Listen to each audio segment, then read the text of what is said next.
Заменик председателот на владата Фатмир Битики беше во работна посета на компанијата Мак Прогрес од Виница, која е корисник на државна финансиска помош во рамки на Законот за поддршка на инвестициите на домашните компании. Директорот на Мак Прогрес Глигор Цветанов го информираше вице-премиерот Битики дека виничката компанија е еден од водечките производители на кондиторски производи во Југоисточна Европа, кој извезува во над 55 земји. Освен тоа, располага и со Центар за обука за истражување и развој, како и со лаборатории за сензорна анализа и креативно пакување.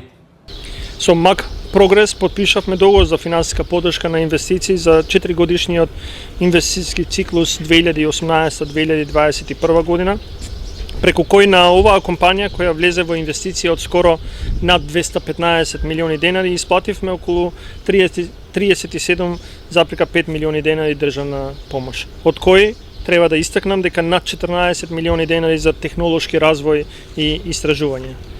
Се радувам на успесите на домашните компании, како што е примерот со Мак Прогрес, која креира можности за вработување и развој на вештини во корист на младите во овој регион. Ова е една од причините за воведување на планот за економски раст поставен во 2017 година, преку кој владата е на правиот пат да обезбеди економски раст и развој на нашата земја, но исто така обезбедува и рамномерен развој.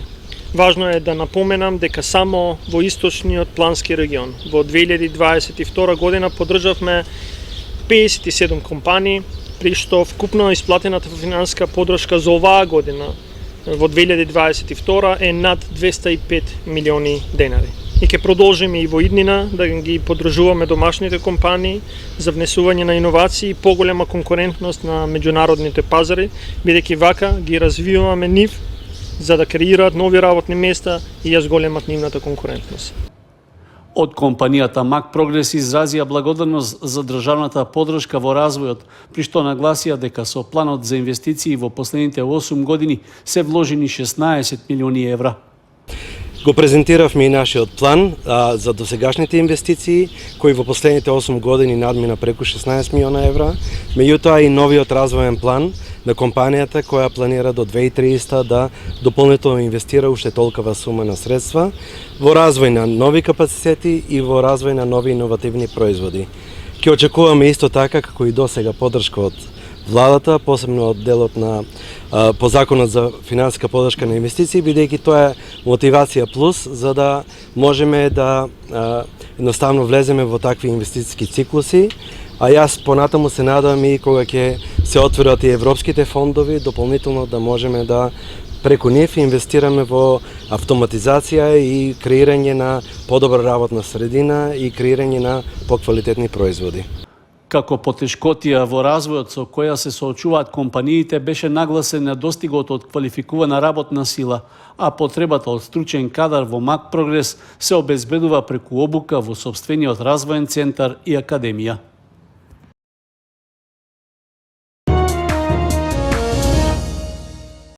Итната медицинска помош од Кочани регистрира зголемен број прегледи, како и повеќе за интервенции во домашни услови, што се последица од високите температури.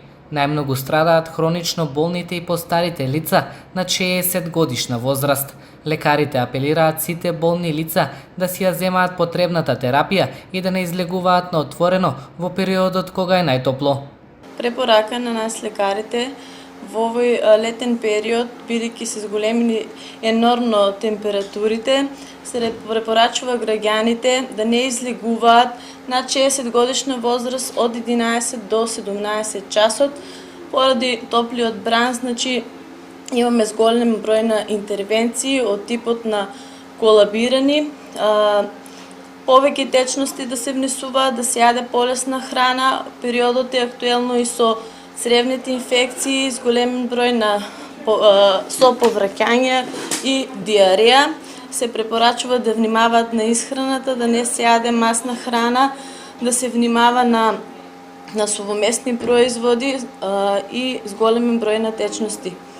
Да седат дома во летниот период и да се грижи за своето здравје. Имаме зголемен број на интервенции, значи обично постарите лица, хронично болни, значи секој степен зголемен на температурата влијае врз организмот и кај нас младите, а кај повозрастните тоа е повеќе изразено. Одитната медицинска помош додаваат кога лицата ќе се движат на отворено, кога е најтопло во текот на денот, да носат полесна облека со цел да не дојде до колабирање, но исто така напоменаа дека при директно излагање на топло, граѓаните да не бидат гладни и жедни, затоа што дехидрирањето може да биде сериозна здравствена закана.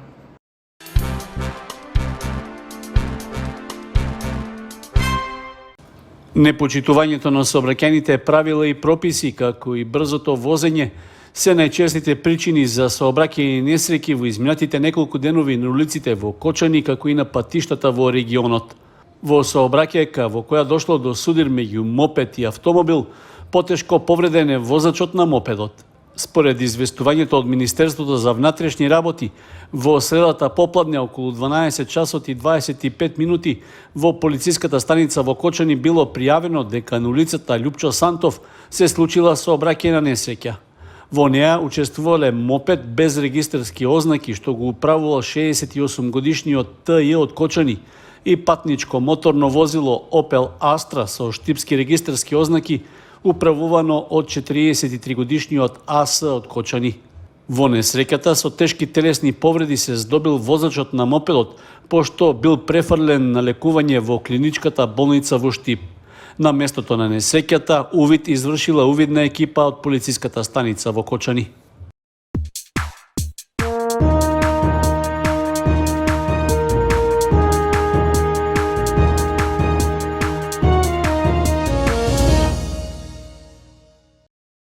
На повеќе наменското спортско игралиште Васе Ангелов во Зрновци, во средата попладне почнаа илинденските спортски игри. Турнирот во мал фудбал го отворија екипите на Фабијан и Бока Јуниорс, а потоа се сретнаа Ривер Плата и тркање. Во третиот надпревар на првиот ден од игрите, силите ги одмерија екипите на Прибачево и Оризари. Според распоредот на турнирот, планирано е да се играат по 3 надпревари дневно. Скромни награди одвоивме за првите 3 места. За освоеното место, за прво освоено место 30.000 денари, за второ 20.000 денари и за третото место 10.000 денари. На сите екипи посакуваме ферплей игра и спортско дружење, да продолжиме и понатаму да го поддржуваме спортот и да ги поддржуваме младите. И оваа година локалниот младински совет во соработка со општина Зрновци го организира илинденскиот турнир во мал фудбал. Ова е 10-ти поред јубилеен турнир на кој учествуваат исто така 10 екипи. На крајот имаме награди за прво, второ и трето место. Исто така ќе имаме награди за најдобар стрелец, најдобар голман и најдобар играч. Од овој турнир очекуваме многу дружба, многу забава и да го негуваме спортот. На турнирот учествуваат 10 екипи, а финалниот надпревар е закажан за 31 јули.